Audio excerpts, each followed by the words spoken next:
Assalamualaikum warahmatullahi wabarakatuh.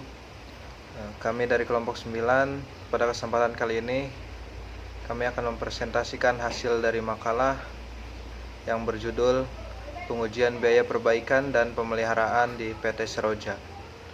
Untuk mempersingkat waktu, saya Nang Sulaiman dan ada rekan-rekan Meti Susilawati, Nur Aida, Rina Ramdania, dan Rini Mailani. Pembahasan yang pertama yaitu pengujian biaya perbaikan dan pemeliharaan. Yang pertama, pengertian auditing. Yang kedua, macam-macam auditing.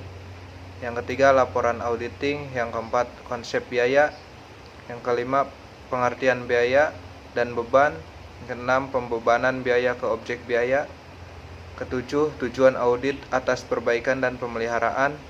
Dan yang terakhir, pembahasan contoh soal. Untuk pengertian auditing, menurut Alpin, Rens, dan Jameska, Rens dan Lobeck 1992 memberikan pengertian auditing adalah proses yang ditempuh oleh seorang yang kompeten dan independen agar dapat menghimpun dan mengevaluasi bukti-bukti mengenai informasi yang tertukar dari suatu entitas. Satuan usaha untuk mempertimbangkan dan melaporkan tingkat kesesuaian dan informasi yang terukur tersebut dengan kriteria yang telah ditetapkan. Menurut Mulyadi dan Kanaka Puradireja memberikan definisi bahwa auditing adalah suatu proses sistematik untuk memperoleh dan mengevaluasi bukti secara objektif mengenai pernyataan-pernyataan tentang kegiatan dan kejadian ekonomi dengan tujuan untuk menetapkan tingkat kesesuaian antara pernyataan-pernyataan tersebut dengan kriteria yang ditetapkan, serta penyampaian hasil-hasil kepada pemakaian yang berkepentingan. Menurut Conrad, mendefinisikan auditing sebagai suatu proses sistematik untuk secara objektif mendapatkan dan mengevaluasi bukti mengenai arensi tentang kegiatan-kegiatan dan kejadian-kejadian ekonomi untuk meyakinkan tingkat keterkaitan antara asersi tersebut dan kriteria yang telah ditetapkan, dan mengkomunikasikan hasil kepada pihak-pihak yang berkepentingan. Menurut Sukrisno Agus, mendefinisikan suatu pemeriksaan yang dilakukan secara kritis dan sistematis oleh pihak independen terhadap laporan keuangan yang telah disusun oleh manajemen beserta catatan pembukuan dan bukti-bukti pendukungnya, dengan tujuan untuk dapat memberikan pendapat mengenai kewajaran laporan keuangan tersebut. Mungkin itu saja dari saya. Selanjutnya akan diterangkan oleh rekan saya. Terima kasih. Assalamualaikum warahmatullahi wabarakatuh. Perkenalkan, nama saya Nuraida. Di sini saya akan menjelaskan tentang macam-macam auditing. Auditing dapat dibedakan berdasarkan kelompoknya, yaitu menurut pelaksanaannya, objeknya, waktu pelaksanaannya, serta tujuan dari audit tersebut. Yang pertama ada menurut pelaksanaannya. Dari pelaksanaannya, auditing menjadi 3 macam, yaitu ada internal audit, external audit, dan governmental audit. Kedua, menurut objeknya, ditinjau dari objek yang diaudit, maka auditing dibedakan menjadi 3 macam, yaitu audit laporan keuangan atau financial statement audio. Kedua, ada audit operasional atau manajemen audio. Ketiga, ada audit kepatuhan atau compliance audit.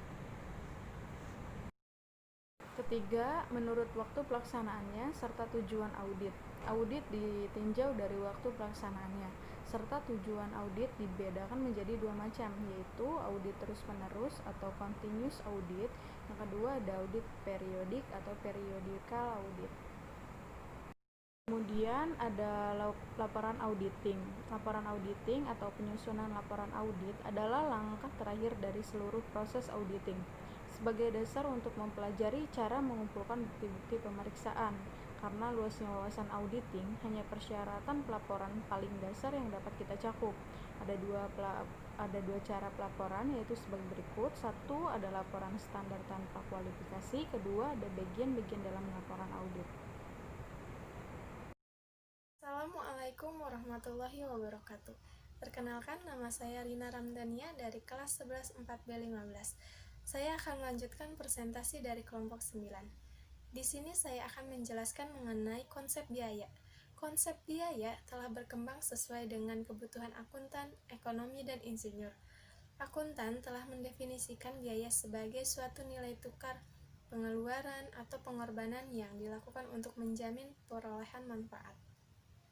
Dalam akuntan keuangan, pengeluaran atau pengorbanan pada tanggal akuisisi dicerminkan oleh penyusutan atas kas atau aset lain yang terjadi pada saat ini atau masa yang akan datang.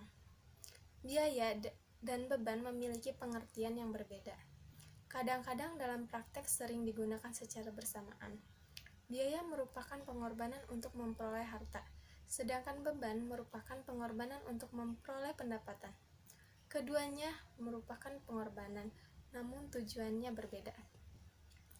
Untuk membedakan antara biaya dan beban, bayangkan pembelian bahan baku secara tunai. Oleh karena aset bersih tidak terpengaruh, maka tidak ada beban yang diakui. Setiap beban adalah biaya, tetapi tidak setiap biaya adalah beban. Misalnya, aset adalah biaya yang belum menjadi beban. Istilah biaya menjadi lebih spesifik ketika istilah tersebut dimodifikasi dengan deskripsi secara langsung, utama atau primer, konversi, tidak langsung, tetap, variabel, terkendali atau controllable, produk, periode, bersama atau join, estimasi, standar, tertanam atau sum, atau tunai, out of pocket. Setiap modifikasi mengimplikasikan suatu atribut tertentu yang penting dalam pengukuran biaya. Nah, selanjutnya yaitu pengertian biaya dan beban. Biaya atau cost adalah kas dan setara kas yang dikorbankan untuk memperoleh atau memproduksi barang atau jasa yang diharapkan akan memperoleh manfaat atau keuntungan di masa yang mendatang. Biaya termasuk kategori harta atau aset.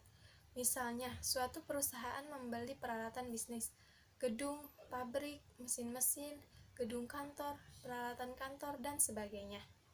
Maka peralatan bisnis tersebut masuk kategori harta tetap atau fixed asset.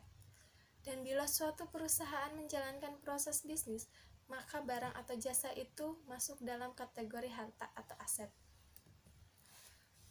Sedangkan beban atau expense adalah pengeluaran untuk mendapatkan pendapatan pada suatu periode tertentu. Beban dikurangkan pada pendapatan untuk memperoleh laba. Unsur-unsur beban adalah harga pokok penjualan, beban pemasaran, beban administrasi, beban bunga, dan beban pajak. Jika unsur-unsur tersebut belum menjadi komponen perhitungan rugi laba, maka unsur-unsur tersebut merupakan biaya. Nah, sekian presentasi dari saya. Selanjutnya akan dijelaskan oleh teman-teman yang lainnya untuk penjelasan yang lainnya. Pembebanan biaya ke objek biaya. Objek biaya adalah seluruh pengorbanan untuk mendapatkan suatu barang atau jasa. Objek biaya merupakan fokus utama pengambilan keputusan karena memerlukan pengorbanan waktu, tenaga, pikiran, material, dan dapat diukur dengan suatu uang. Pembebanan biaya ke objek biaya adalah pengukur dan pengorbanan sumber daya kepada objek biaya.